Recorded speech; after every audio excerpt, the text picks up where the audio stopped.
ജോലി ആവശ്യാർത്ഥം പുറത്തു പോയൊരു 3-4 മാസത്തിന് ശേഷം നാട്ടിലേക്ക് വന്നു. ഇപ്പോൾ പാസ്പോർട്ട് ഓഫീസിൽ പോവാൻ വേണ്ടിയിട്ട് ഡേറ്റ് റീസെറ്റ് ചെയ്യാൻ വേണ്ടിയിട്ട് ആ ID ഓപ്പൺ ആയപ്പോൾ ID ബ്ലോക്കാണ്. അപ്പോൾ ഇനി എനിക്ക് രണ്ടാമത് ക്യാഷ് അടച്ചിട്ട് വേണോ പാസ്പോർട്ട് ഓഫീസിൽ പോകാൻ വേണ്ടിയിട്ട് എന്നുള്ള ചോദ്യമാണ് ചോദിച്ചത്.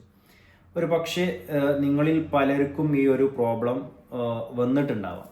അല്ലെങ്കിൽ പാസ്പോർട്ട് ഓഫീസിൽ പോയി ഇപ്പോൾ ആ ID ബ്ലോക്കാണ്, ഓപ്പൺ ആക്കാൻ പറ്റുന്നില്ല എന്നുണ്ടെന്നുണ്ടെങ്കിൽ ഒരു 1500 രൂപ ഓൺലൈനായിട്ട് പാസ്പോർട്ട് ആവശ്യത്തിന് നമ്മൾ അടയ്ക്കുന്നുണ്ടെന്നുണ്ടെങ്കിൽ ആ ക്യാഷ് നമ്മുടെ പാസ്പോർട്ട് എത്ര കഴിഞ്ഞിട്ട് നമുക്ക് റെഡി ആയിട്ടില്ല, ഒരു വർഷം വരെ ആ ക്യാഷ് നമ്മുടെ അക്കൗണ്ടിൽ തന്നെ വാലറ്റിൽ തന്നെ ഉണ്ടാവും.